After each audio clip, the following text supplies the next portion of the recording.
No, adelante, profe. Ok. Buenas noches, Ángela y Jennifer. Bienvenidas a esta nuestra cuarta sesión. Hoy vamos a trabajar sobre el tema de familia. Yo planteo una presentación en la que quiero que empecemos revisando un poco las normas, obviamente no todas las normas, pero sí algunas que yo quise seleccionar que me parece interesante a la luz de los cambios que nos han permitido estas leyes hacer a nivel de conformación, visión y quizás la manera en que se han dejado de estigmatizar muchas formas de familia aquí en Colombia desde principios del siglo pasado.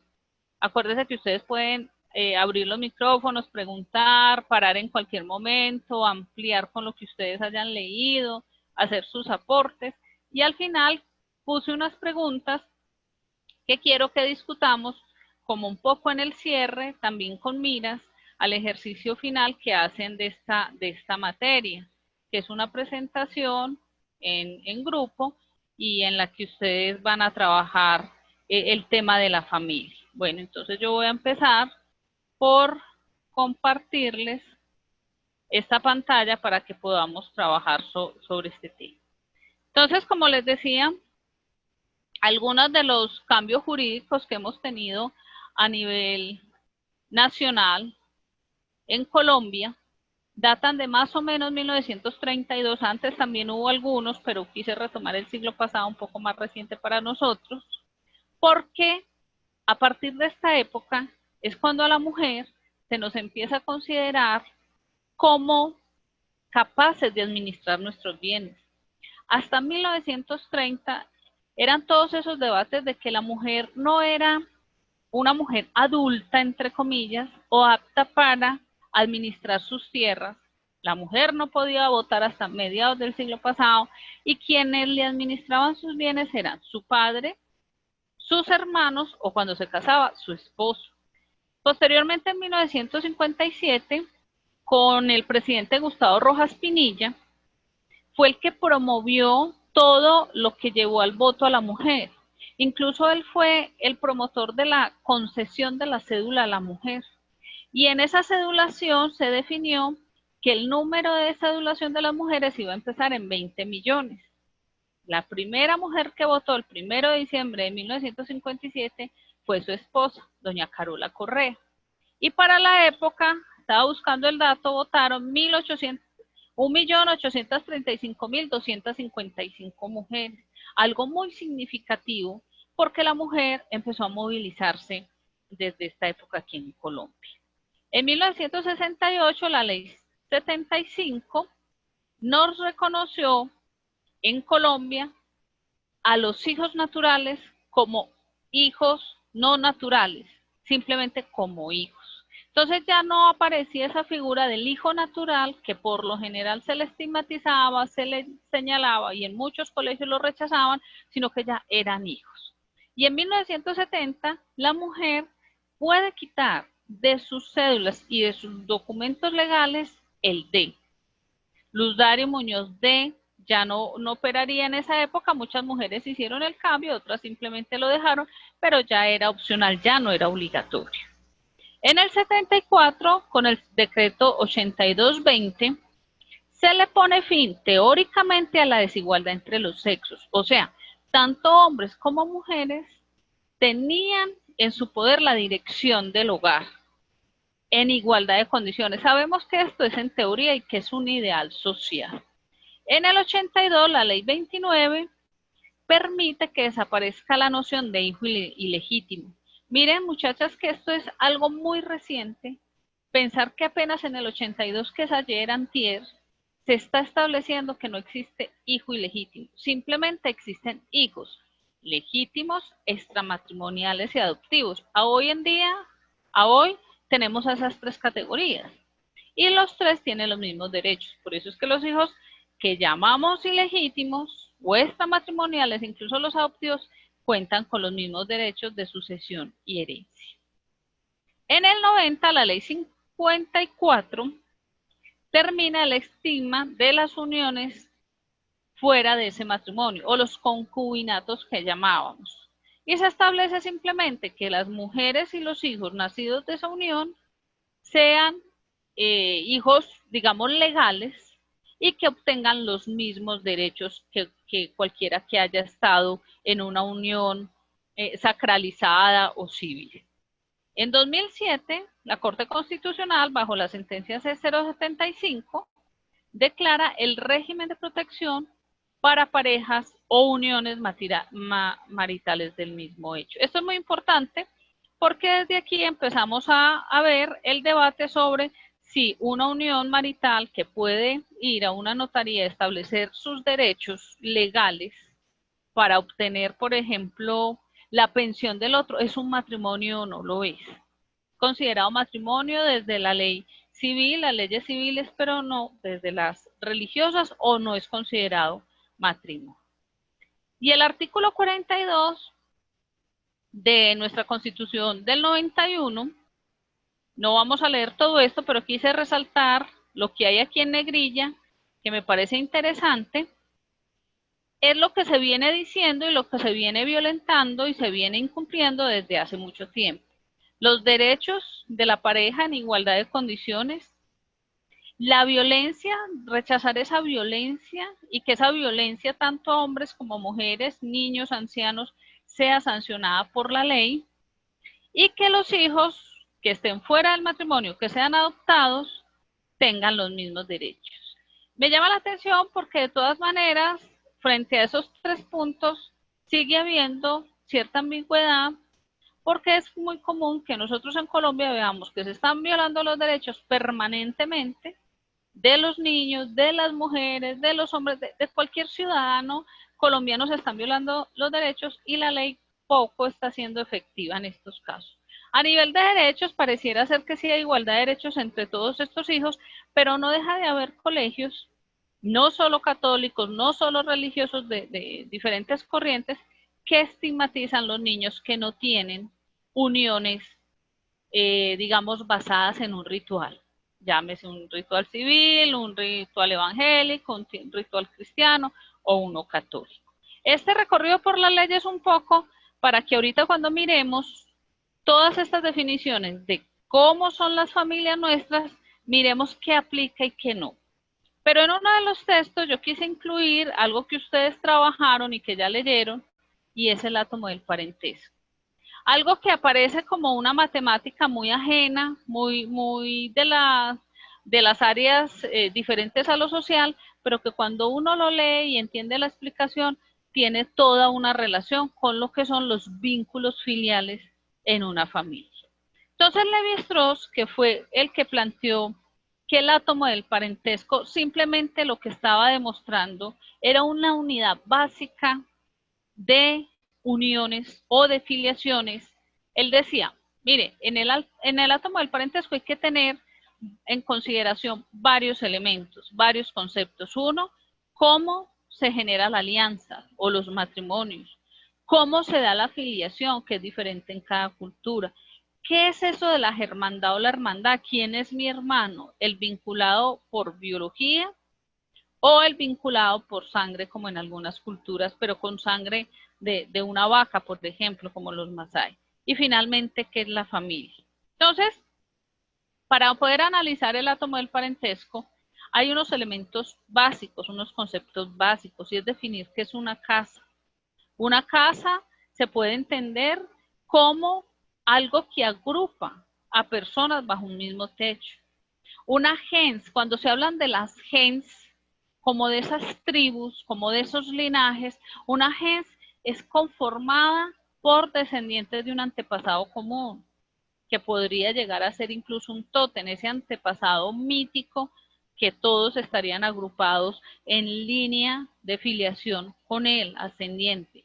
Los agnati, los parientes paternos, los cognati o los cognaticios, los parientes maternos, y la hermandad, o los siblings en inglés, que simplemente significa hermano mío. Y lo importante de esto es esta cita en la que se define que uno antes de ser uno mismo es hijo o hija de X o Y. Se nace en el seno de una familia. Antes de cualquier cosa se es identificado por un apellido. En todas partes las primeras palabras que el niño aprende, papá, mamá, son las voces cargadas de sentido que designan a su padre y a su madre. Después vienen los demás vocablos del parentesco. Entonces cobra sentido. ¿Por qué es tan importante? En algunas culturas, incluyendo la nuestra, me atrevo a decir, que un niño cuando empieza a hablar, sus primeras palabras sean papá o mamá. Y la angustia que le da a un padre o una madre, el que esas palabras no aparezcan en su vocabulario. No es para nosotros algo muy agradable ver que el hijo dice tío, o Jorge, o Juan, antes que papá o mamá. Siempre tendrá que decir papá o mamá, porque es la manera de fortalecer ese vínculo, de identificar a ese ser que va a ser como el representante de esa figura a la que él quiere llegar. Entonces, en el parentesco hay que definir 3 tipos de relación. La consanguinidad, que para nosotros es muy fácil de entender, todos los vinculados por sangre. La afinidad, los vinculados por matrimonio, que ya lo hemos visto un poco. Y la filiación, y en esta filiación es como yo desciendo de un grupo primario y como de mí, después de haber una alianza, pueden descender otras personas. Son 3 vínculos muy importantes y 3 tipos de relación que hay que tener en cuenta en el parentesco. Vamos a ver cómo se refleja eso en lo que se denomina el átomo del parentesco. Entonces, el átomo del parentesco es algo muy básico y sencillo y tiene 3 tipos de relaciones básicas, elementales. Las relaciones de alianza o matrimonio, cuando un hombre se casa con una mujer. Las relaciones de germandad o de hermandad, este es el hermano de esta mujer. Y la relación de filiación, que es la descendencia de este hombre y esta mujer. Es lo más fácil de entender, eso es lo básico. Ese es el átomo del parentesco que planteó Levi-Strauss. Alianza, germandad o hermandad y filiación. ¿Qué es lo interesante de estos tipos de alianza? Por un lado, pensar, y siempre se ha dicho desde el átomo del parentesco, que la relación más importante, sólida y firme que hay en una familia es la relación de hermandad, por encima de la de alianza.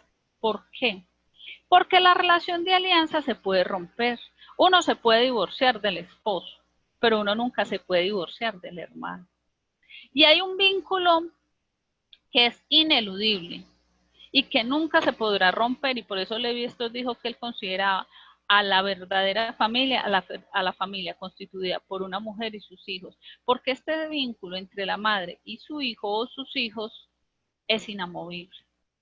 Uno puede separarse del esposo, nunca se podrá separar de sus hijos ni de sus hermanos, entonces por eso es más fuerte ese tipo de relación. El matrimonio dura lo que dura, en algunas culturas el amor, en otras el dinero, en otras la conveniencia, lo que sea, pero la relación de hermandad y de filiación será perpetua. Entonces, estas son las relaciones a las que Levi-Strauss en el átomo del parentesco le va a dar importancia, y son 4. La relación de hermana-hermano, la relación de marido-esposa, la de padre-hijo, padres e hijos, y la del hermano de la madre y el hijo de la hermana. Lo que nosotros habíamos visto en unas sesiones pasadas, el avunculado. Como este padre, que en este caso es un tío, si él estuviera casado sería el padre por aquí de otros hijos, pero en este caso un tío tiene vínculos muy estrechos con los hijos de su hermana, y es el encargado de velar porque esta niña se case muy bien, en el caso de los guayú, porque esta niña esté muy respaldada y porque esté muy protegida. Y para con sus hijos, los hermanos de su esposa harán lo mismo. Bueno, si tienen alguna pregunta me van interrumpiendo, que no hay ningún problema.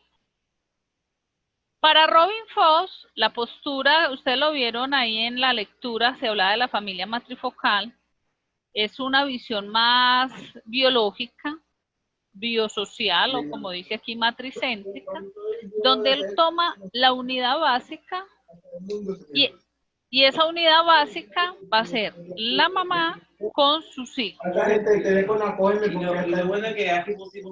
¿Quién nos va a hablar? ¿Quién quiere hablar? Que oigo por allá un micrófono abierto, chicas.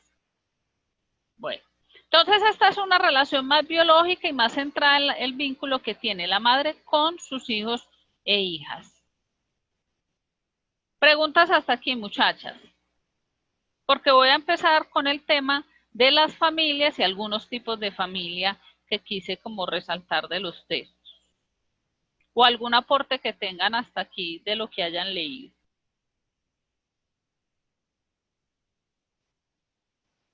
Ok.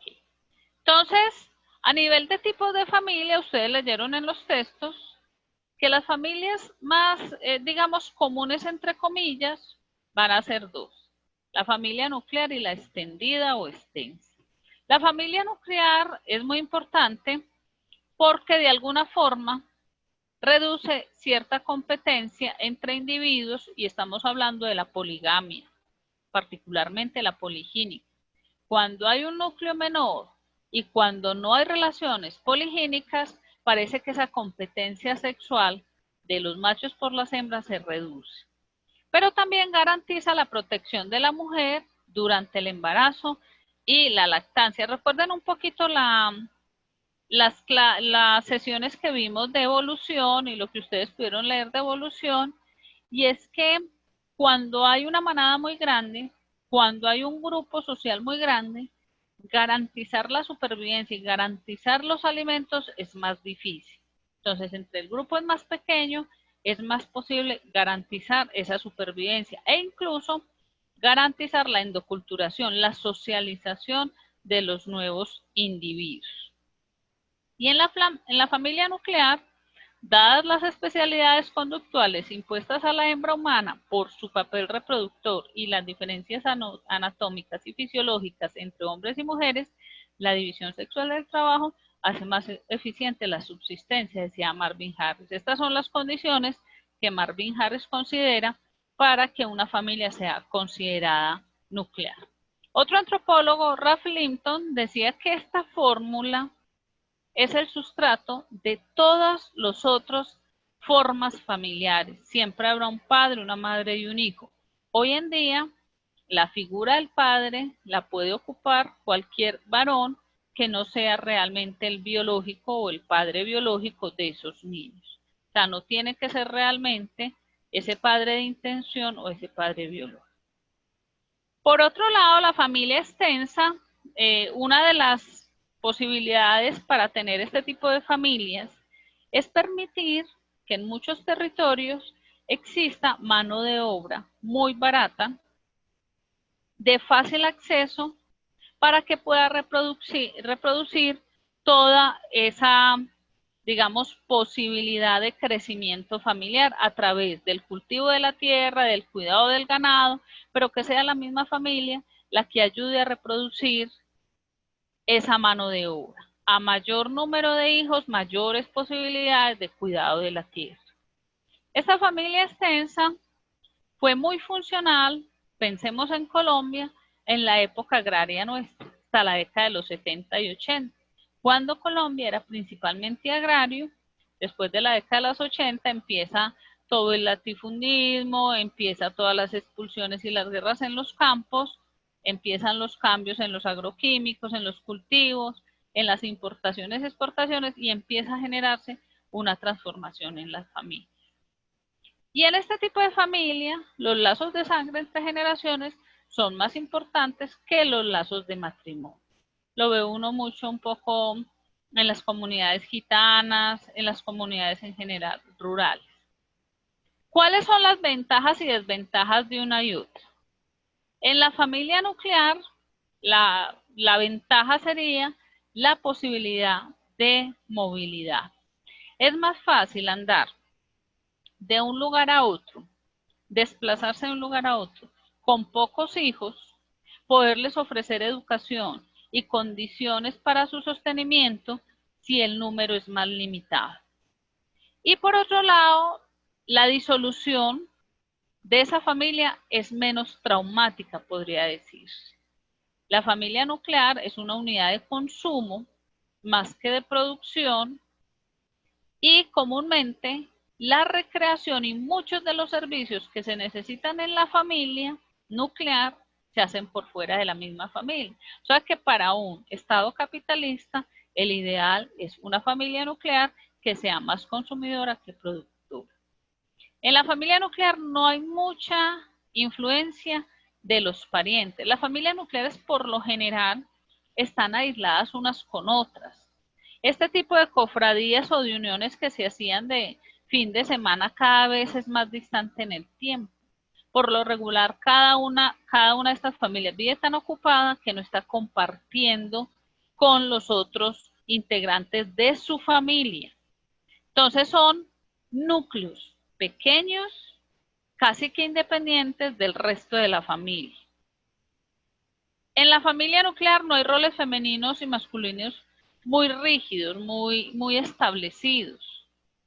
La mujer trabaja, el hombre puede hacer faenas del hogar, la socialización también puede hacer partícipe un poco de cuidado y la protección de sus hijos en edad escolar. Entonces no hay esa gran diferenciación porque al ser tan pocos integrantes lo que necesitan es un apoyo más cercano. Por lo general en este tipo de familia y cada vez más hoy en día, el cuidado de los niños, los ancianos y los enfermos se hacen en instituciones del Estado. Entonces, como diría Paula Sibilia, nosotros desde que nacemos, desde que estamos en el vientre, somos seres institucionalizados porque estamos pasando por unas medidas médico-preventivas antes del nacimiento. Entonces ya hay toda una institución dedicada a la protección y a los cuidados prenatales. Pero después hay un cuidado de los niños en los colegios, en las escuelas, para que aprendan las normas culturales. Y si uno se enferma, entonces ahí están los hospitales. Y los ancianatos, los asilos, las casas del adulto mayor, como le llamen en los lugares donde ustedes están, es el Estado quien los está cuidando porque ya las familias, como somos tan reducidas, no tenemos la posibilidad de cuidar a nuestros adultos mayores.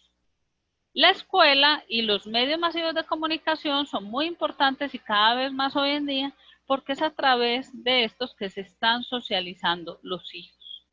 Son los televisores, es el internet, es el Facebook y el Twitter, sin satanizar nada de esto. Pensemos lo que es una herramienta que contribuye a su formación y a la creatividad de ellos, pero que a veces en exceso nos puede aislar. ¿Cuáles son las ventajas y desventajas de la familia extensa? Proporcionar un mayor número de trabajadores en esos lugares, evidenciar ciertas relaciones de compañerismo, se dan ciertas relaciones de compañerismo, ¿por qué? No sé si donde ustedes están, en los territorios donde ahora habitan, se dan los convites. Aquí se llamaba convites y simplemente era ese momento en que alguien que vivía en una vereda iba a construir una casa y le decía a sus vecinos que si le ayudaban. Y esa colaboración era gratuita y lo único que recibía a cambio era su almuerzo y de pronto algún licor al terminar la faena o la jornada. Eso cada vez se da menos. Hoy en día todo se hace por pago, por compensación salarial o económica. En este tipo de familia puede haber conflictos no solo suegra y nuera, sino entre las personas externas a esa familia nuclear que habitan en esa casa. ¿Por qué? Porque van a haber luchas territoriales, luchas por el control, luchas por el poder, muchas veces de las mujeres sobre estos hombres, o luchas entre los hombres por el control de las decisiones. Y en la familia extensa, al contrario de la nuclear, los adultos mayores, que hoy en día están definidos desde los 60 años hacia arriba, y los longevos de los 90 hacia arriba, no son una carga, porque ellos son el reservorio de muchos de los conocimientos que van a ser transmitidos a las nuevas generaciones. Entonces, yo quise hacer una selección de algunos tipos de familia distintos a los que habían en los documentos, que complementaran un poco cómo es que hoy en día se está entendiendo la familia. Hay muchas más clasificaciones, habría muchas más, pero simplemente fue la selección que yo quise hacer. Un tipo de familia es la familia con soporte, en la que ante el fallecimiento de uno de los progenitores, uno de los hijos asume el rol de quien fallece. A él se le denomina el hijo parental. O sea, es ese hijo que no tiene que ser el mayor, simplemente puede ser el que se considera más responsable, más juicioso, el que asume no solo lo económico, sino también el soporte emocional. Empieza a ser el que dirige el rumbo de esa familia ante el fallecimiento de una madre o un padre. La familia en paz de Dios es muy similar a la anterior, porque lo que está haciendo es que se fortalece esa relación con el hijo parental y a veces se exceden y dejan de resto al lado de la familia. Entonces se vuelve el protector del sobreviviente, del viudo de la viuda, pero olvidan que hay otros integrantes de la familia que también tienen que restablecer nuevamente su vida a partir de la pérdida de uno de los integrantes. Entonces es una familia un poco conflictiva, puede llegar a tener muchas dificultades a nivel de las herencias o de las sucesiones, se aísla el resto de la familia. La familia acordeón es cuando uno de los integrantes permanece fuera del hogar por algunas temporadas.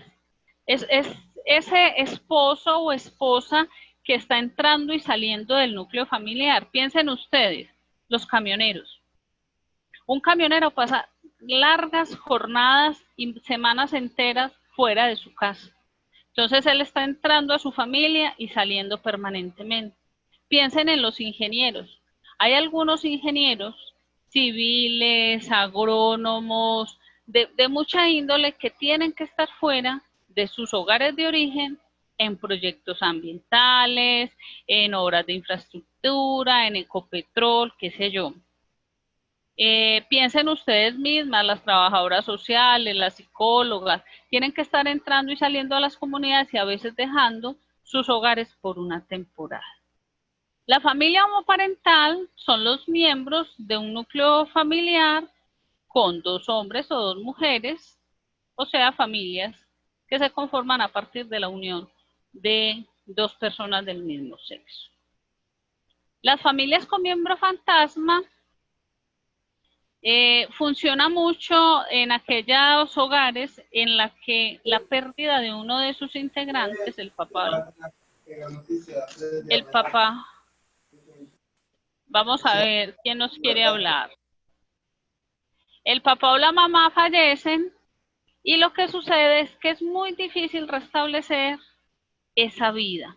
Y cuando uno va a esas familias, todo el tiempo o están hablando de esa persona que ya falleció o en muchas ocasiones conservan todo lo que esta persona tenía tal cual, el cuarto, las imágenes. No es que tenga que desaparecer todo, pero si uno se fija paulatinamente las familias a la hora de reconstituir o restablecer su vida, van dejando un poco con el paso del tiempo muchas de estas prácticas que el otro tenía, sus fotografías, su ropa, sus hábitos, pero este tipo de familia nunca hace como ese duelo y perpetúa el duelo a través de dejar las cosas tal como esa persona las dejó y cada vez promover más el recuerdo en el resto de la familia.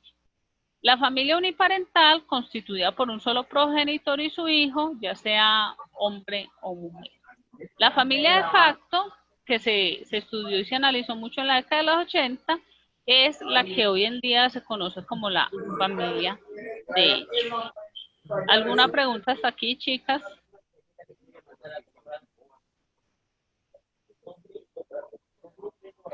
Ok, voy a seguir. Bueno, hay 2 leyes en Colombia.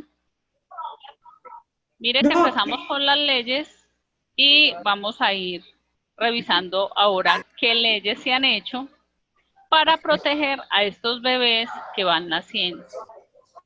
Cuando se habló de las dietas o de ese cuidado posparto, no se pensaba solo en que fuera el tiempo para que la madre cuidara de su hijo, sino también era el tiempo para que el padre en un principio participara de ese momento de cuidado. Entonces, en un principio los hombres tenían una semana de lo que se llamaba una calamidad doméstica y era quitarle ese tiempo, esos días a la licencia de la mamá para que ellos pudieran estar con sus esposas y con su hijo. Inicialmente, la ley María lo que hizo fue que estableció que los padres tenían derecho a disfrutar de una licencia de maternidad remunerada de 8 días. Después, la mujer fue adquiriendo con el paso del tiempo la posibilidad de ampliar ese tiempo o esos días, tanto para ella como para su compañero, su esposo. Entonces lo que pasó fue que se aumentó de 12 semanas, se aumentó de 12 semanas a 14 y eso iba a tener, obviamente, un reflejo en los empleadores de este tipo de personas. ¿Por qué? Porque muchos empleadores, ante el embarazo de una mujer, lo que estaban haciendo era que esperaban que se cumpliera la licencia, los 3 meses más o menos, y iban definiendo y iban sacando a estas mujeres de sus cargos. Hoy en día, en muchas empresas, a la mujer no se le puede sacar de su empleo, no se le puede quitar su empleo hasta que el niño no tenga mínimo 6 meses. O sea, se le da la licencia de maternidad y hasta que el niño no cumpla 6 meses ya no pueden tomar decisiones. Entonces, eso ha tenido muchas ventajas para la mujer y sus parejas, pero también en algunas empresas se ha considerado como algo negativo porque no es tan atractivo que una mujer esté pasando 14 semanas de licencia de maternidad. La ley José, que es posterior a la ley María, lo que estipuló es que el hombre puede tener un tiempo para estar con sus hijos, pero también le definió unos derechos, porque antes muchos de estos hombres o eran despedidos, o si no estaban casados no se les otorgaba la licencia, o si eran parejas del mismo sexo tampoco se les otorgaba la licencia. Entonces, ¿qué definió? El hombre debe ser cotizante a la EPS y no ser el beneficiario de su esposa para que pueda acceder al tiempo de descanso con su hijo y con su pareja. Tiene los mismos derechos en el caso de la adopción que un padre biológico y el tiempo de la licencia para ese padre adoptivo empieza a funcionar y empieza a operar a partir del momento en que le entreguen el niño. Entonces se asume esa paternidad por adopción como si fuera una paternidad biológica. Si el adoptante es un hombre sin pareja, no podrá solicitar licencia remunerada de paternidad. Hay hombres hoy en día, al menos aquí en Medellín, en Bienestar Familiar, que están solicitando adopción solos, entonces no podrían acceder. Y si la adopción es de más de un hijo, se podrá, los que adoptan 2 niños o más, se podrá acceder a 2 semanas adicionales y se le considera como un parto múltiple. Lo que se está haciendo es asociar la licencia de paternidad a la misma licencia de maternidad, es como asimilarla en igualdad de condiciones, así el hombre no haya sido el que pasa por un parto, pero por lo menos que tenga un tiempo para estar con su compañera o esposa. Y un poco la familia multiespecie, que es algo que apenas se viene a, digamos, analizar. Mucho se ha dicho de esa relación y ese vínculo que hay entre hombres y mujeres hoy en día. Y esos hombres y mujeres que no tienen en cuenta niños o no tienen en cuenta humanos como parte de su familia, sino ese hombre y esa mujer que quieren o gatos o perros, como una proyección de lo que sería un hijo. Y en Medellín, un caso muy particular este año, en marzo de 2019, y fue cuando en un barrio que hay aquí que se llama Belén, llegó una pareja a solicitar la custodia de Max, un perro. Entonces, el comisario, muy inteligentemente, a mi modo de ver, trató de dirimir el conflicto de una manera salomónica, porque era la primera audiencia que se iba a hacer de este tipo, sobre eso todavía no hay muchas cosas claras, y se decidió que Max iba a pasar un tiempo, como haría con un humano, un tiempo con la señora, otro tiempo con el señor, y que cada uno tendría que velar por las necesidades de Max en cuanto a alimentación y a guardería. A partir de ahí ya han aparecido otros casos, incluso hay algunos actores que han tenido separaciones, entonces los perritos o los gaticos están compartiendo los mismos derechos hoy en día que, que los niños o los humanos. Bueno, chicas, abran los micrófonos, preguntas hasta aquí, para que en el resto de la sesión podamos discutir sobre varias preguntas que les traigo. ¿Alguna duda o algún aporte hasta acá? Yo, profe. ¿Sí? Buenas noches. ¿Cómo estás? Y, profe, bueno, no, quería como hacer como una especie, pues analizando este tipo, esta parte de los tipos de familia. Y bueno, como viendo que la familia nuclear hace como referencia a lo que está enfocado la familia moderna o posmoderna, por así decirla, ¿sí? Y también esos tipos de familia que no los habíamos analizado en las lecturas,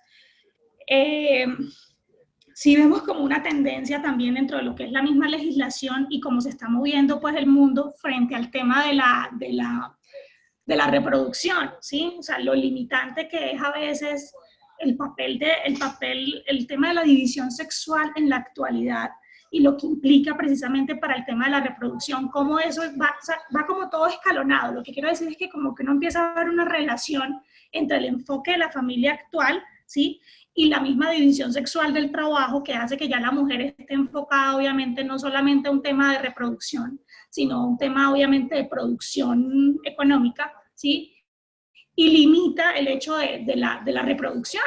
O sea, a mí me preocupa porque el tema de la reproducción se va viendo como limitado por el enfoque que se están dando a la familia, ¿sí?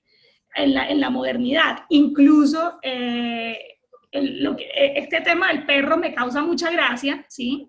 Porque el enfoque de la familia también se está viendo enfocado a un tema de una familia que está conformada pues por perros, ¿sí? Donde digamos que la reproducción ya está basada en un animal, ¿sí?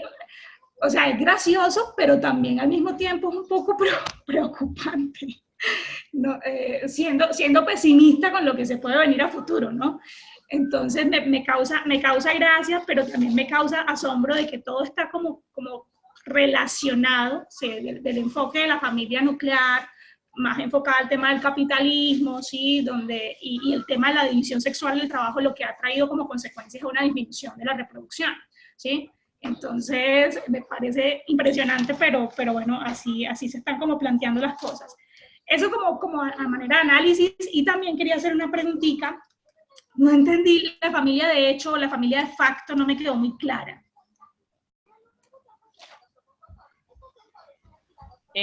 Ok, Tania, muy interesante tu aporte, entonces empiezo por el final. La familia de hecho es la unión libre, lo que llamábamos nosotros la unión libre realmente. Sí, ok, Sí, ok. Sí. era Sí, eso. sí. Ya, en esa época se le llamaba así, de facto. Algunos autores lo mencionan como de facto, otros después le dieron el nombre de hecho, pero es la unión libre que nosotros O sea, hablamos. la que se constituye a partir de la convivencia, ¿sí? Ok, Simplemente, sí. sin que exista un vínculo matrimonial formal, ¿sí? Eso, que no haya pasado por un ritual. Ok. Y que hoy en día, por ley, antes era 5 años, Uh-huh. comprobables 3 años, ahora son 2 años de convivencia, donde se comparta lecho, techo y mesa, donde haya esa unión, nosotros diríamos, bueno, eso es una familia de hecho, una unión libre, sí, que no haya pasado como por un ritual. Pero mira, Tania y muchachas, Tania hace un aporte muy interesante, me parece a mí, porque cuando tú dices que familia y división sexual del trabajo, que es una cosa que hoy en día nos está retrasando o nos está haciendo tomar otra decisión frente a la reproducción biológica, es que la mujer, a partir de la posibilidad y de ese boom o de esa llegada de los medios masivos para poder planificar la década de los 80, fue muy importante para nosotros en ese sentido, empieza a tomar unas decisiones que van a influir en el resto de las mujeres de allá para acá, y es prolongar ese tiempo o aplazar ese tiempo en que se va a ser mamá. Entonces, primero hay que ser trabajadora social, abogada, psicóloga, ingeniera, mil cosas. Hay que profesionalizarse cada vez más, hay que ser magíster, hay que ser especialista y hay que ser doctora, aprender no sé cuántos idiomas. Y cuando uno menos piensa, dice, ay, pero es que ya no tengo tiempo de ser mamá. O ya no quiero ser mamá, o ya estoy muy adulta, no, es que por el ritmo que llevo, ¿a qué hora lo cuido? Y empiezan a haber unos análisis diferentes, porque es que tener hijos antes, piensen si ustedes que están tan jóvenes, 1950, tener un hijo era muy simple, se tenía un hijo y se criaba en el seno del hogar de la familia extendida. Entonces a uno le ayudaban a criar los hijos la tía, la abuela, el primo, el perro, el gato. Había mucha gente que hacía parte de ese proceso de socialización. Hoy las familias cada vez más pequeñas, con espacios cada vez más limitados de socialización, hace que se tome la decisión de que finalmente no hay una reproducción biológica. Pero tú lo decías también, Tania, y de manera graciosa y jocosa, ¿qué es eso de la reproducción? Porque nos estamos reproduciendo ya es como perros y gatos. Y lo que yo copié aquí mientras tú hablas es realmente qué es lo que estamos reproduciendo. Sí es la reproducción biológica cada vez interesa menos en muchas esferas para muchas personas, pero sí hay como una reproducción, se me ocurrió copiar allí, del afecto. O sea, hay que generar ese afecto en otro ser que no sea un biológico. Y por eso se dice es que esos seres son como hijos y se sienten como hijos y cuando se enferman y cuando fallecen hay un dolor allí. Entonces lo que se está poniendo en ellos es lo emocional y lo afectivo, más que lo biológico, evidentemente.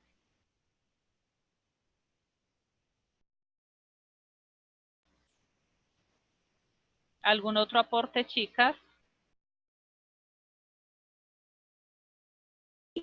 Doc, y de hecho en alguna de las lecturas hablaban de que si en un primer momento la familia nació como con unos intereses muy claros, ¿sí?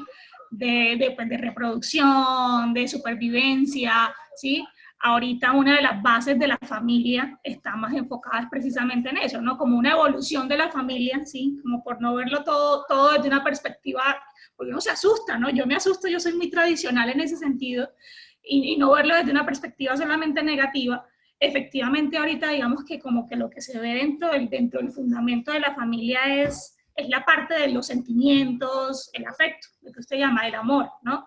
Y eso es quizás también el fundamento de toda la variedad de familias que están naciendo, pues, o que se están dando en este momento, ¿sí? O sea, como esa evolución de, bueno, listo, no solamente tenemos familia por reproducirnos y por mantenernos y por supervivencia, sino que además además de eso sea el amor o el afecto lo que fundamente la familia y la existencia.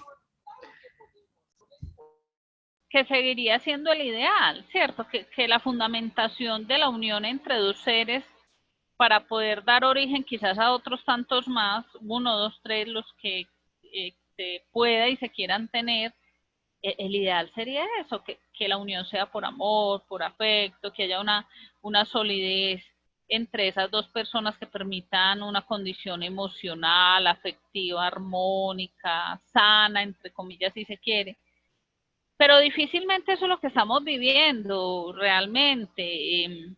Hoy en día hay muchos factores de riesgo para que una pareja pueda casarse y constituir una familia de esa manera, porque es que los roles que todos estamos cumpliendo cada vez más nos llevan a distanciarnos de eso que alguna vez llamamos hogar. Si ustedes se fijan, muchas parejas se casan y difícilmente tienen tiempo para ellos como pareja. Y es uno añorando y esperando que se llegue diciembre, se lleguen las vacaciones que son una vez al año para estar juntos 5 días. En otros tipos de familia, donde la mujer, como dice Tania, de manera tradicional estaba en la casa, el hombre era el productor, era el que llevaba la comida al hogar, funcionaba muy distinto, pero la mujer hoy en día no es esa mujer que quiere ser la mujer de hogar, de casa, estar dedicada a cuidar a su marido, a sus hijos. No, las mujeres tenemos muchos roles hoy en día, somos mamás, profesionales, somos hijas, estamos en reuniones, vamos de un lado para otro. Ustedes lo viven, ustedes a esta hora, en otro momento de la historia de las mujeres, estarían atendiendo a sus maridos y a sus hijos. No, están en clase, están haciendo tareas, están leyendo, se están profesionalizando, están analizando, están pensando el mundo. La vida nos cambió, muchachas, es la realidad, y obviamente esos cambios han influido en la forma en que hacemos familia. Yo les traía unas preguntas, yo se las quiero mostrar para que miremos y discutamos quizás sobre estas eh, 4 preguntas, y es que mientras yo preparaba esta presentación decía, bueno, y entonces, ¿cómo definimos un matrimonio? A la luz no solo de los textos, obviamente que tenemos que tener como soporte el material teórico que hemos leído, pero ¿cómo podemos definir un matrimonio hoy en día en lo que nosotros vivimos profesionalmente y vivimos familiarmente? ¿Cómo podemos definir una familia? ¿Por qué las familias existen en todas las culturas? En todas las culturas, me sobra esto, y son diferentes. ¿Por qué? Hay una constante, hay un universal cultural, y es que las culturas están conformadas por familias. Pero la pregunta es por qué en Israel hay kibbutz y funcionan de una manera, en Samoa funcionan de otra, en la India de otra. Porque esa gran diversidad, y todas funcionan muy bien, así sean diferentes a las nuestras. Y finalmente, ¿cuál es el papel de la familia en la actualidad? Porque yo, mientras hacía estas preguntas, me indagaba a mí misma, ¿si está siendo funcional la familia hoy en día? O al menos lo que entendemos por familia, si es funcional a nivel sociocultural. Piénsenla un momentico y discutamos sobre ellas.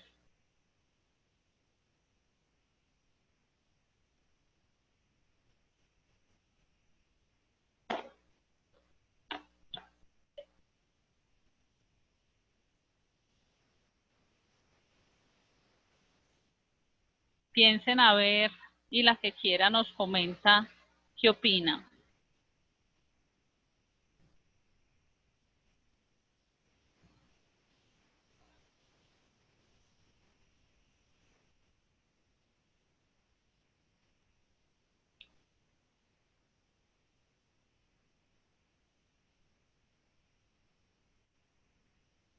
Vamos a empezar por la primera pregunta. ¿Cómo se puede definir el matrimonio? Hagamos una especie de barrido una a una de nosotras. ¿Cómo se puede definir el matrimonio? Y voy a empezar de allá para acá. Tania, ¿tú qué opinas? Bueno, Doc, definiendo un poco pues el matrimonio como un vínculo o la unidad que existe entre, siendo tradicional, no, el matrimonio ya es válido entre parejas del mismo sexo y el vínculo que puede existir entre dos individuos o varios individuos. Sí, un vínculo que genera unidad, ¿sí? Lo podría definir así para no ser, para no excluir ningún tipo para no excluir a nadie, ¿sí? El vínculo que puede existir, un vínculo de unidad, ¿sí? Podríamos llamar eso matrimonio, unidad, vínculo. ¿Sí? Perfecto, no hay ningún problema, Tania. Es que no es fácil de definir, no es fácil. Y menos a la luz de ese mar de posibilidades que hay hoy en día. En Medellín existe la triareja, y eran 4 y ya son 3, y entonces eso cómo funciona y cómo se entiende. Ellos se entienden perfecto, viven delicioso, pero la relación la entienden ellos y está bien, pero no es tan fácil de definir. A ver, Joana, ¿tú qué opinas?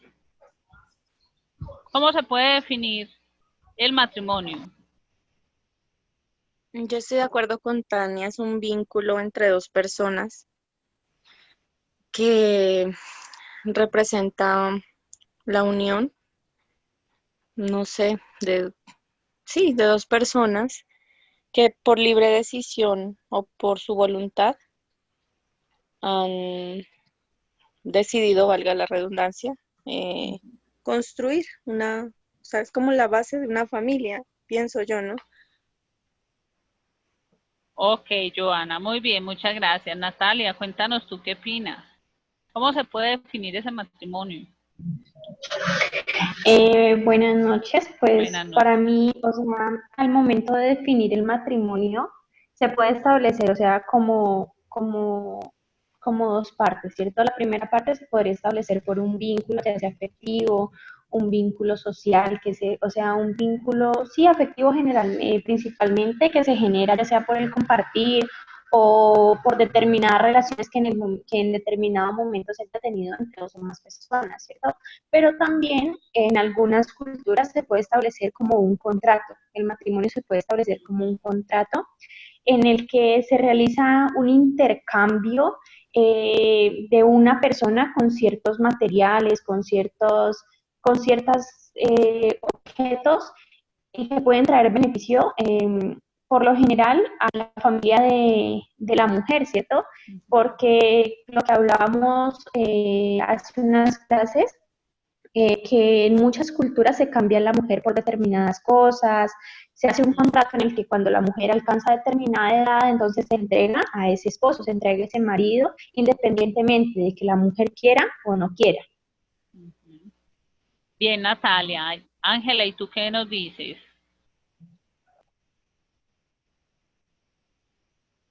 Ángela se nos fue. Hola, Bueno, Buenas pues, noches. Ángela. ¿Cómo Aló. estás? Sí, buenas noches, ¿sí me escuchan? Sí, Ángela, muy bien. Para mí, pues el matrimonio es una unión entre dos personas unidas por vínculos afectivos, mediante diferentes ritos, mediante la situación legal. Pues sí, pues y en general es como la unión entre dos personas que también trabajan por un bien particular o por un bien común. Es como la base, el pilar, pues para iniciar como la construcción de una familia. Muy bien, Ángela. ¿Y tú, Jenny?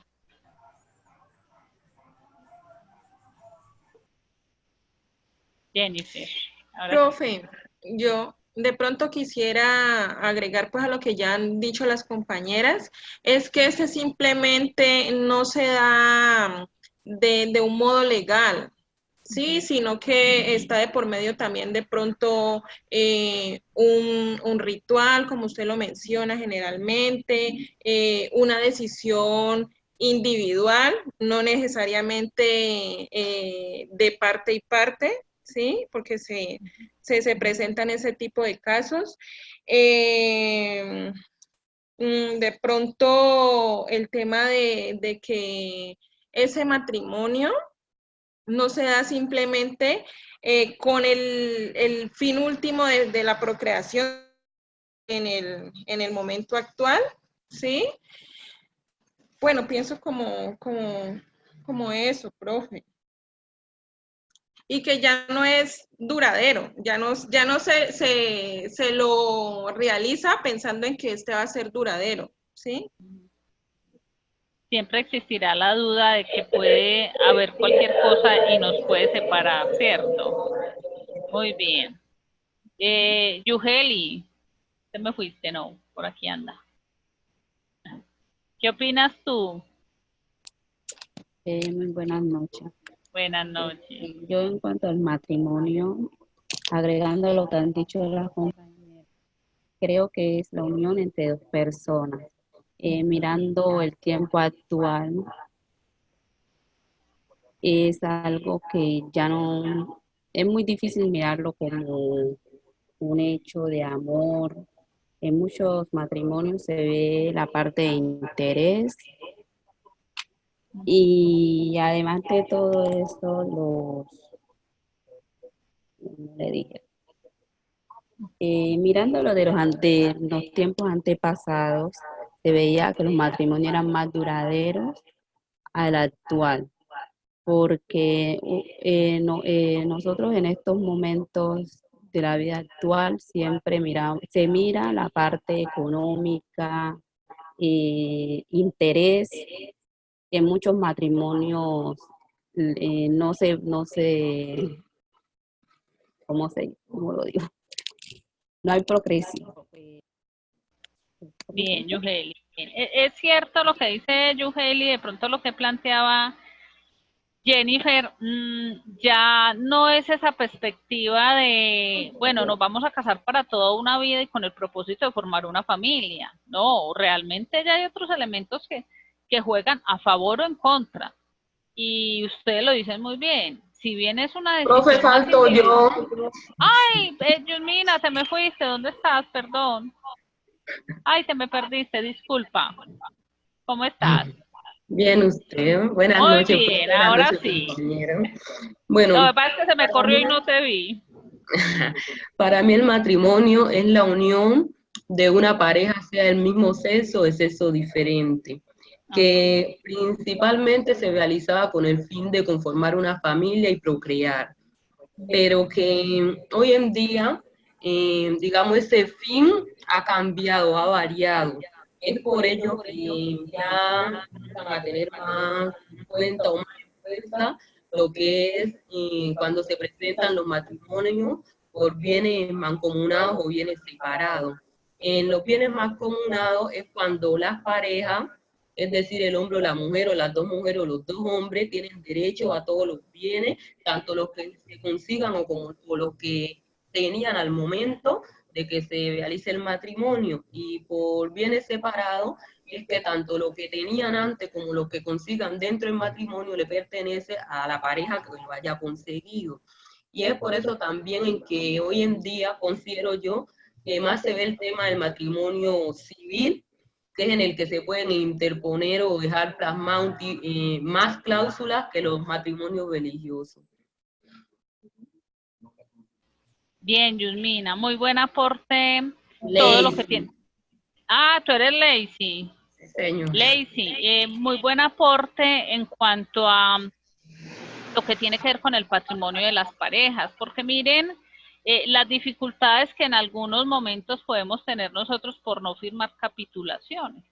Muy pocas culturas, los norteamericanos sí serían el jet set donde se firman las capitulaciones, y eso hace quizás que se eviten muchos problemas a la hora de los divorcios. No significa que no vayan a haber dificultades, porque cuando hay fortunas de por medio habrá dificultades a la hora de la repartición, pero es un poco como proteger, como dice Lacey, ese a nivel civil, todo lo que se obtenga y garantizar de alguna manera que se pueda seguir sobreviviendo ante el divorcio, porque es que antes muchas parejas no se divorciaban, piensen ustedes en sus abuelas, bisabuelas quizás, por un hecho simple. ¿Quién iba a sostener a sus hijos?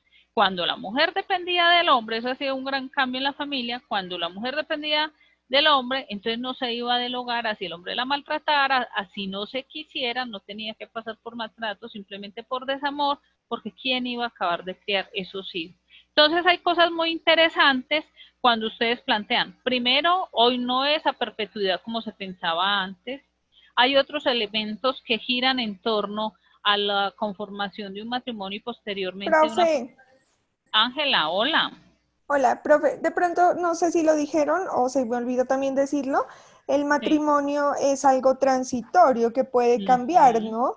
Como nos explicaba ya anteriormente, podemos tener varios matrimonios. O sea, el matrimonio no retoma, digamos, tanta importancia como la familia, porque no voy a tener dos abuelos, no voy a cambiar así como puedo cambiar de parejas. Entonces, lo que usted nos decía anteriormente, el matrimonio es algo que no tenemos, o sea, no retoma tanta importancia porque, pues, digamos, es algo que no es tan duradero, es algo transitorio y puedo tener varios matrimonios, varias parejas con las que voy a unirme por lazos afectivos o por lazos de afinidad.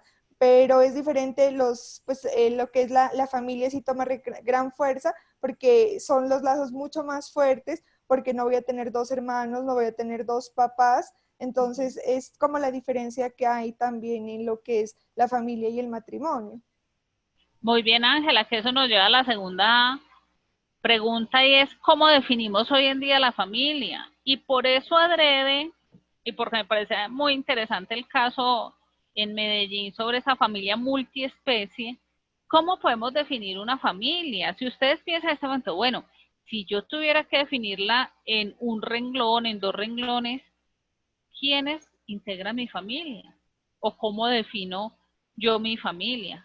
Piensen a ver, ¿quiénes podrían integrar las familias de ustedes?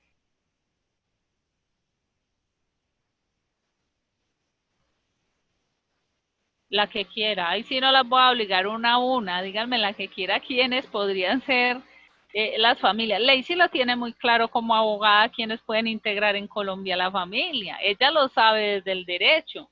Pero como ella va a ir más allá del derecho, va a decir, ay, y a nivel social, ¿quién más podría ser? Porque ella de pronto puede ser una magistrada, una congresista que va a llevar una propuesta de ley a Colombia y decir, bueno, vamos a ampliar el concepto de familia porque yo considero que es importante integrar a ese núcleo familiar inicial otros seres, no sé cuáles. Piensen a ver y me cuentan.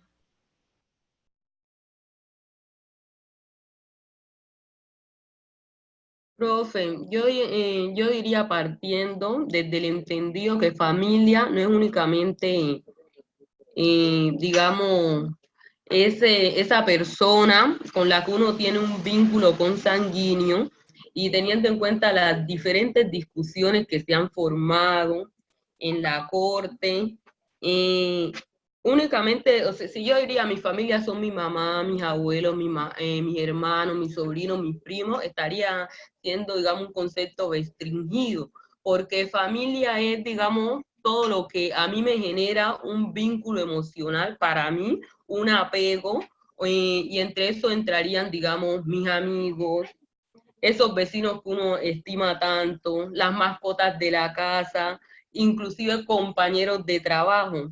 Para mí el término familia abarca todo eso, depende más que todo, digamos, como la percepción o el concepto que uno tenga a la otra persona. Muy bien, Lacey, vamos a guardar todo este video para cuando tú seas la promotora de una ley por allá en el Congreso, porque eso es bien importante, que el compañero de trabajo, el perrito, el vecino, o sea, cuando tú dices todo lo que a mí me genere un vínculo emocional, eso es muy importante, es que ya no, ya la biología no es lo más fundamental a la hora de definir una afiliación o un vínculo. Ya es lo que se siente y que va mucho más allá de un vínculo. Se puede sentir mucho más afecto por un compañero de trabajo, un vecino, que por un hermano biológico, claro, ¿por qué no? Sí, es que no, la sangre o la biología no es magia y no es sinónimo de amor en muchos casos. Bueno, ¿quién más nos quiere compartir?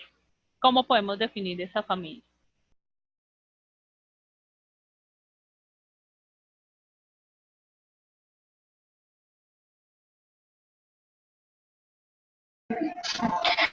Pues de mi parte, Sí, profe, y Natalia. apoyando un poquito pues lo que acaba de decir la compañera, o sea, considero Sí. también, o sea, que la familia es como un constructo social, una construcción social en la que principalmente, o sea, no podemos basarnos solo en la consanguinidad para considerar a una persona como familia, sino también tenemos que tener en cuenta esos vínculos y esos afectos que tenemos con determinadas personas, sean externas a esa familia. ¿Por qué? Porque el hecho de tener un lazo de sangre no significa que yo considere o que esa persona me agrade o que yo considere ese vínculo como válido. Sí, o sea, legalmente sí es mi familia, pero yo puedo excluir esa persona de lo que yo considero, de lo que yo personalmente considero como mi familia, como ese grupo de personas que principalmente velan por mi bienestar, por mi integridad, que cuidan no solamente de mi persona, sino de los que me rodean.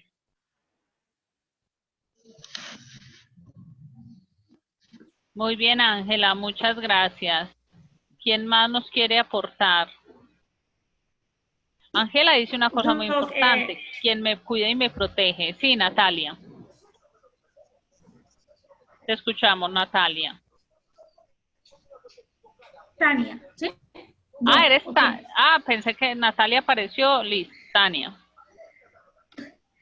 Sí, profe, digamos que pues un poco relacionado con lo que hablábamos ahorita más hace un rato, con respecto a que el afecto era fundamental frente al tema de la existencia del vínculo, ¿sí? Que el vínculo se basa más que en un aspecto consanguíneo o de afinidad o incluso, bueno, de filiación, más basado en un tema de afecto, ¿sí? Frente a los que me rodean, pero también creo que tiene que haber un reconocimiento legal, ¿sí?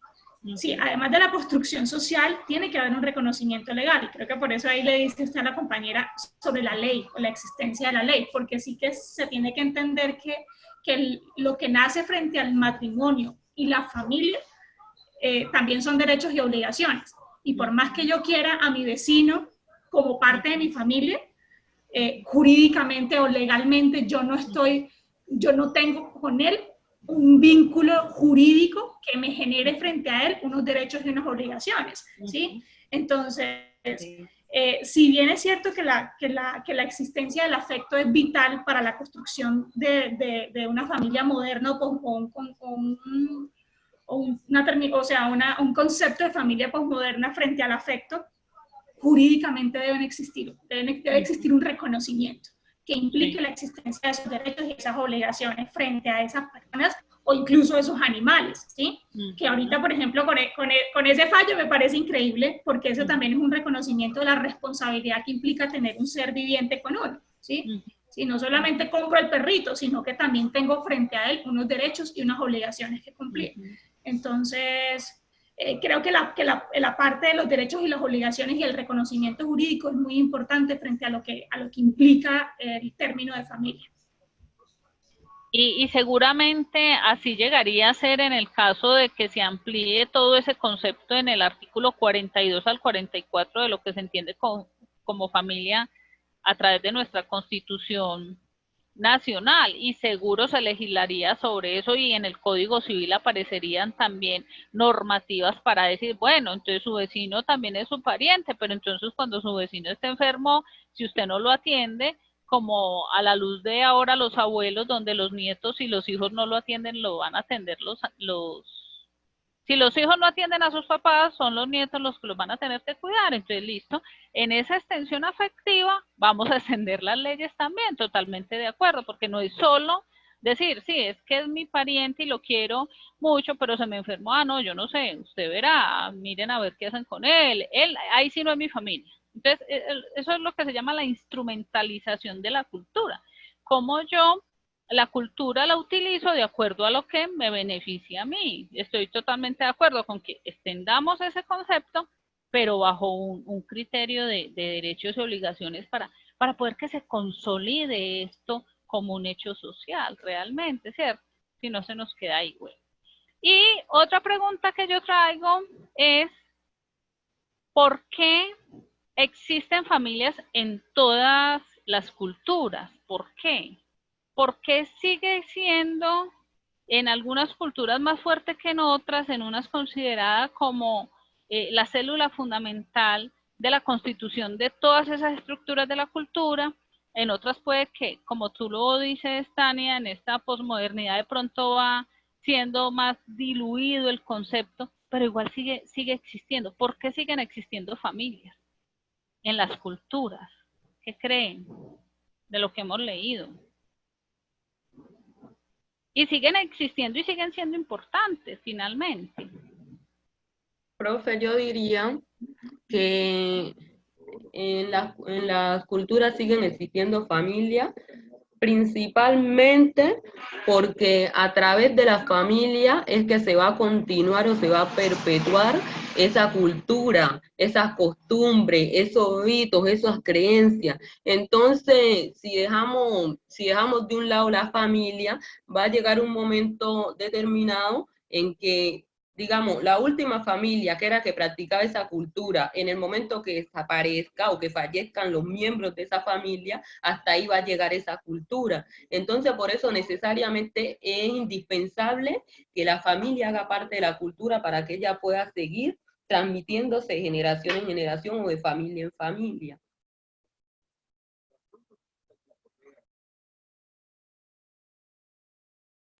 Muy bien, Lacey. Eso está muy bien. ¿Qué piensan las compañeras? Que la familia es funcional para perpetuar las culturas, Tania. Profe, yo creo que, y no sé si estoy equivocada, pero el tema de la reproducción para mí es vital frente a la existencia de la familia, ¿sí? Por eso para mí el tema de la nueva, pues este concepto nuevo de familia multiespecie, a mí me preocupa. O sea, a mí me preocupa porque yo creo que el hecho de que nos reproduzcamos, ¿sí? Y de que haya un vínculo entre una mamá y un hijo, ¿sí? Genera la existencia automática ya de una existencia, de un tipo de familia, ¿sí? ¿Sí? Independientemente de la crisis que pueda estar teniendo la familia tradicionalmente concebida, ¿sí? La familia sigue existiendo y seguirá existiendo en la medida que nos sigamos reproduciendo, ¿sí? Si para la reproducción, graves, ¿sí? Porque en algún momento dejaremos de existir la especie, no sé, entonces... ¿Qué fue, Tania? Creo a la subsistencia y a la existencia de la familia, ¿sí? No sé si estoy equivocada, pero creo que la base de la existencia de la familia, si bien los vínculos consanguíneos ya no son lo primordial, sí que es cierto que la consanguinidad es clave para la existencia de un vínculo, y es el vínculo primario, ¿no? O sea, ese vínculo entre mamá e hijo o papá e hijo que da nacimiento a la familia, pienso yo. Muy bien. No, Tania, indiscutible de que aquí no hay respuesta correcta e incorrecta realmente. Yo pienso que el debate es tan amplio, finalmente no lo logramos evacuar ni en este curso, yo creo que ni en muchos, pero ustedes acaban de decir dos cosas para mí fundamentales. Lacey dice, es que es continuar la cultura, las costumbres, todas esas prácticas, o sea, entendiéndole a Lacey, si hay familia, se perpetúa la cultura, que con eso terminaste. Y Tania le agrega que es que para poder perpetuar la cultura tiene que haber reproducción.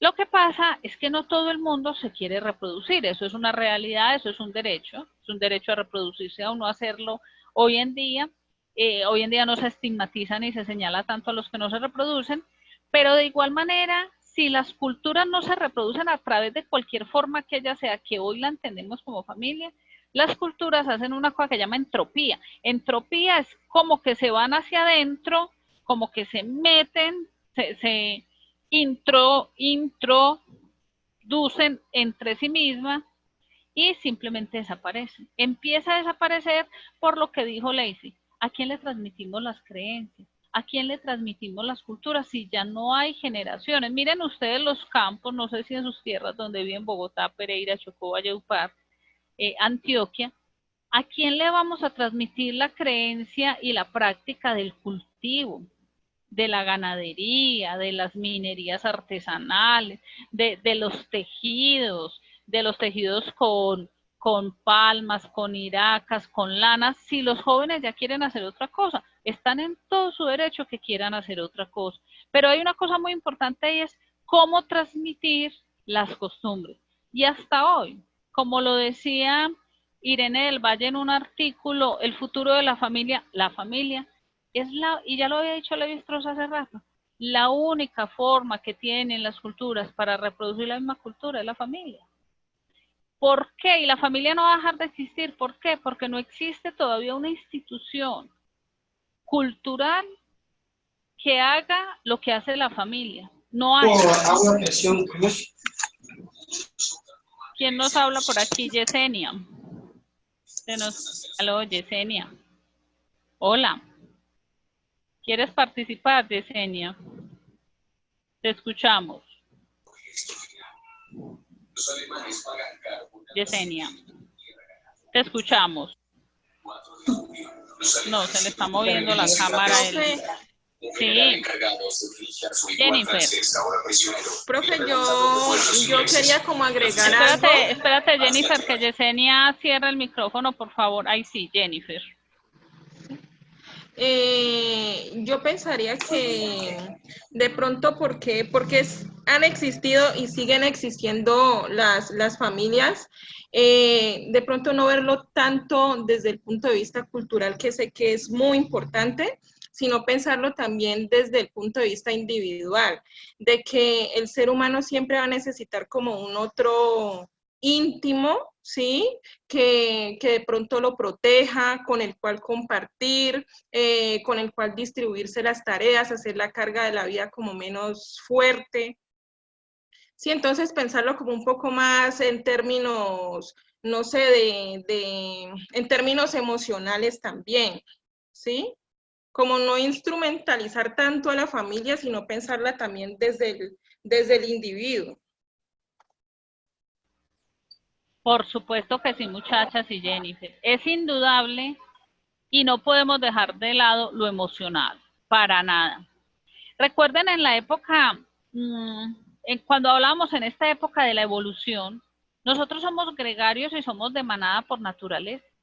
Y tú lo dices muy bien, Jennifer, es que fue esa capacidad de agrupamiento, esa capacidad de solidaridad, esas posibilidades de cazar juntos, de convivir, lo que permitió que el ser humano fuera exitoso. Nosotros somos aún de manada, nosotros somos aún de grupo. Fíjense ustedes cuando uno está en un salón de clase, uno se sienta en la misma silla que se sentó el primer día, al lado del compañerito que se sentó el primer día casi que toda la carrera. Uno tiene escritas casi que sillas en los sitios de reuniones de sus empresas. Ustedes llegan a sus oficinas y llegan a la reunión y todo el mundo sabe que la silla de Tania es esta, que la silla de Lacey es esta. O sea, hay unas propiedades territoriales y hay unas propiedades sobre incluso la compañía del otro. Porque uno le reclama al otro, ¿y por qué te sentaste hoy por allá? Si tu lugar es a mi lado, lo que tú estás diciendo es que es ese deseo de compañía, de integración, que hay personas que viven solas, que son felices, que les gusta, completamente válido, están en su derecho, pero comúnmente el humano es de manada, de estar juntos, de protegernos, de cuidarnos, eso es verdad. Y finalmente, ay, se me fue. Y finalmente, muchachas, la pregunta, porque ya hemos respondido la tercera, ¿cuál es el papel de la familia en la actualidad? ¿Qué creen que cuál es ese papel a la luz de los medios de comunicación, de las redes sociales, de otras formas de integración? ¿Cuál es ese papel?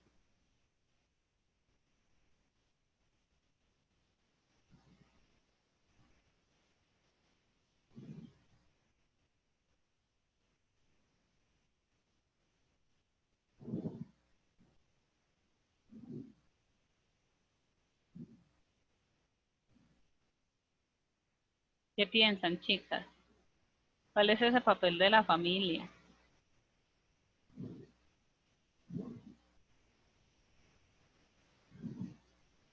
Pues yo pienso, profe, que es el ¿Y papel yo? de la formación más que todo, el Sí. transmitir todas las creencias, las costumbres, pero más que todo es el papel formativo que tiene la familia, porque la familia es la base de una sociedad, podríamos decirlo así. Entonces, partiendo de las costumbres, de las tradiciones, de las creencias, de cómo se haya formado el individuo en esa familia, es lo que estamos aportando a la sociedad.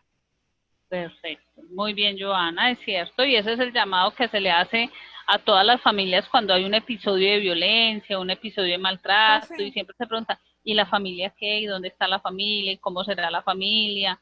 Cuando uno ve un comportamiento no adecuado de un individuo, uno dice, ¿cómo será la familia? Ángela. Hola, profe. Hola. Profe, no sé, comparto mucho lo que dice pues la compañera Joana, ¿no? La familia pues es la base de donde nosotros adquirimos nuestras normas, nuestros deberes, nuestros valores, de lo que usted incluso ahorita me está diciendo. Es como cuando un niño llega al colegio, al jardín y el niño es grosero. Entonces, el niño va grosero porque ¿de dónde aprende esto? De la familia. Un niño educado, un niño con sus normas y los valores es porque tuvo, digamos, una figura y una figura materna y paterna de unos padres que han tenido unas buenas pautas de crianza con el niño, que siempre le han brindado el cuidado y protección necesaria. Entonces, a pesar de que hoy hay muchos tipos de familia, para la sociedad y para nadie es un secreto que a un niño no se lo podemos entregar a un amigo, a un conocido, a un compañero. Siempre el niño pues va a estar en un seno de la familia. No importa el lazo de consanguinidad, puede ser de primero, segundo, tercero, cuarto grado, pero el niño siempre tiene que estar en un entorno familiar donde le brinden buenas costumbres, buenas tradiciones, donde al niño se le garantice pues todos los cuidados pertinentes. Entonces la familia es, digamos, ante la sociedad es donde nosotros nos formamos y aprendemos y adquirimos nuestras costumbres, nuestras tradiciones. Totalmente de acuerdo, Ángela. ¿Dónde más si no es en el seno de las familias, cierto? Porque el ideal es que se críen con los parámetros o con las normas nuestras. Si no, los entregaríamos a cualquier entidad que se llamara X o Y cosa, pero entonces no sería nuestro modelo. Y se quiere reproducir precisamente eso, nuestro modelo familiar. Bueno, ¿algún otro aporte, chicas? Sí.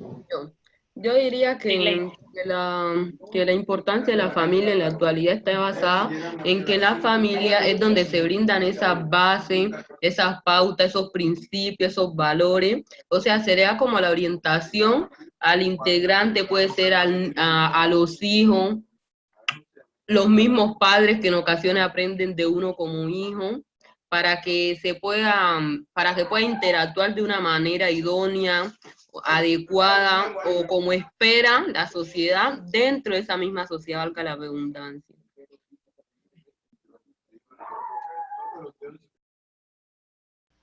Muy bien, Lacey, eso es cierto, muy bonito lo que tú dices cuando los padres aprenden de los hijos, porque los hijos son otra generación, aprendieron otras cosas culturales. Bueno, muy bien.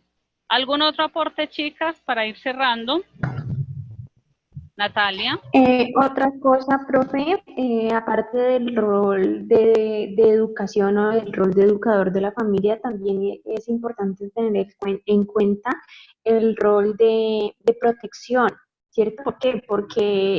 Porque entre una de las obligaciones que tiene los miembros de la familia pues, con el resto de las personas que lo conforman es ese rol de proteger, de cuidar, de apoyar en momentos de dificultad, de sobrellevar aquellas situaciones difíciles o que pongan en tensión de cierta forma, sea el ambiente de una sola o de la familia en general, es aprender a sobrellevar esas cosas, o sea, hacer ese apoyo, más que educar, en aprender juntos, en sobrellevar todas esas situaciones.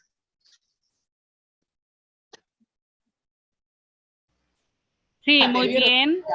Profe, Sí. Yo creo que mirando desde el punto de vista de la familia, también se puede mirar el entorno donde los integrantes de la familia viven, porque si lo miramos, a veces uno está aquí en la familia, pero las personas que lo rodean también depende del comportamiento que tengan esas personas allegadas a la familia. Entonces, si en el núcleo familiar uno tiene unas bases, pero se relaciona con aquellas personas que, digamos, tienen otra educación, todo eso influye en la persona. Entonces, no lo podemos mirar desde el punto de vista apenas de la casa, digámoslo así, de mi familia, mis hermanos, mis papás, mis tíos, sino de todas las personas que nos rodean en el espacio donde nosotros recurrimos. Sí, porque no somos individuales, somos seres de manada, como decía Tania, como lo venimos diciendo. Necesitamos definitivamente ese grupo que nos ayude a ser seres humanos y seres familiares, ¿cierto? Y al ser seres humanos y seres familiares, terminamos siendo seres culturales. Para bien o para mal, necesitamos de lo que nosotros definamos como familia. Necesitamos seres que estén a nuestro lado. Bueno, chicas, entonces yo voy cerrando aquí. Esta es nuestra última sesión. Recordarles que tenemos para el próximo 13 de octubre el ejercicio número 4, sería la tarea número 4, donde ustedes en grupos de 3, un grupo colaborativo, van a resolver en una presentación audiovisual unas preguntas. Yo les pido que revisen bien el ejercicio, si hay alguna duda me escriben al correo, y ustedes van a encontrar en la plataforma que aparece una actividad 6 y no hay 5. Realmente la sexta sería la quinta, pero no importa el número, esa es la quinta actividad, que se cierra el curso con un cuestionario que abre ahorita el 12 de octubre. El cuestionario, ustedes tienen 20 minutos para responder, tienen varias oportunidades y se cierra el 13. Entonces, si se fijan, de aquí a este fin de semana, al domingo, cerramos ya el curso y voy a seguir muy atenta a las dudas que tengan en algún momento de esta actividad número 4. Me escriben por correo, que yo estoy revisando en la mañana, en la tarde y en la noche, a ver qué duditas tienen. Agradecerles mucho por su presencia, por su participación, por estar tan atentas a los llamados del encuentro sincrónico. Y como les digo, sí, Yesenia. Buenas noches, ¿cómo está? Bien, ¿y tú, querida? Bien, bien. Ahorita no le pude hablar porque los audífonos que tenía no me permitían. Tranquilita. Tengo, pues, dudas sobre la actividad que tenemos que hacer. Usted me la podía aclarar un poco. Pues estuve leyendo, pero de hecho estaba esperando el día de hoy para que usted de pronto pudiera hacer la aclaración. ¿Qué dudas tienes, Yesenia? ¿Qué no entiendes del desarrollo de la actividad?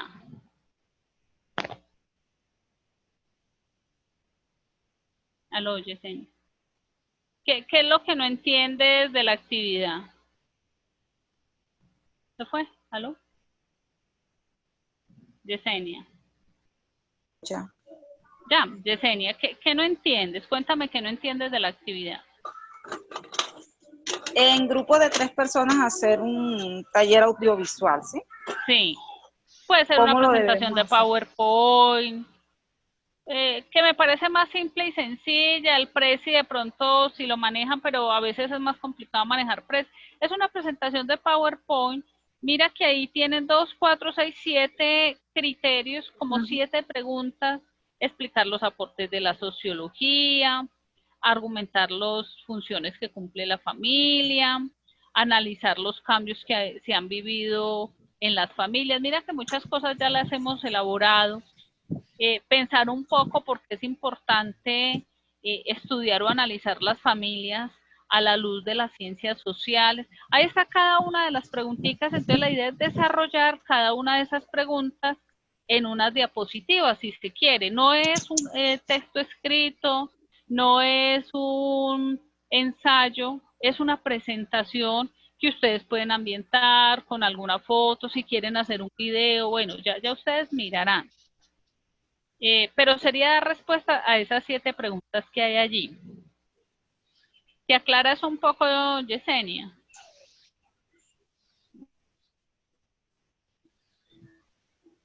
Aló, Yesenia. A las otras chicas, Ángela, Natalia, Lacey, Jennifer, ¿les queda clara la actividad? Profe. Sí. Yo tengo una duda con la actividad pasada, qué pena. Ángela. En la descripción del del genograma que hicimos, ¿debía haber un número de palabras o podía ser algo? Yo les había planteado que trabajáramos entre 400 y 500 palabras. De hecho, la mayoría no cumplió con ese criterio. Claro, profe, es que por ejemplo en mi caso yo no estuve en el encuentro sincrónico pasado, entonces yo me basé a lo que decía, pues lo que estaban las instrucciones en la plataforma. En realidad yo desconocía lo de las 400 pues palabras. Pero creo que este video queda grabado y queda montado para que ustedes lo puedan ver, o no sé. Sí, Creo que lo puede. Sí, se puede acceder, sino que, o sea, yo me basé mucho a lo que decía en la plataforma, o sea, leí las 2 lecturas y miré un video. Yo en realidad no accedí al encuentro grabado. Bueno, de todas maneras yo pienso, muchachas, que ustedes que ahora inician este proceso, por un lado es importante que entren a los encuentros sincrónicos porque ahí se desarrollan muchas cosas, se aclaran, pero también cuando no puedan entrar al encuentro sincrónico, como él queda grabado, que accedan a él en el transcurso de la semana, que miren a ver qué hay distinto, qué instrucción hay, porque mira lo que te pasó, Ángela, de todas maneras no sabías, desconocías ese proceso y bueno, no sé cómo te fue, ya lo hablamos internamente tú y yo a través del correo, lo que no recuerdo, pues no tengo aquí como las notas en la cabeza, y revisamos qué se puede hacer, pero estén muy atentas. Si no hay el encuentro personal que puedan acceder o porque están trabajando, porque se les fue la luz, porque se les cae la señal, accedan a la grabación. Escríbeme, Ángela, y nos comunicamos por el correo, ¿te parece? Vale, profe. La última pregunta, ¿todas las notas ya están subidas? Porque yo no tengo nota del último trabajo enviado. Ve, lo que pasó, puede que ni tú, creo que hay 3 que no deben tener nota porque me faltaban algunos y se congelaron se congeló la página en ese momento y no pude volver a acceder.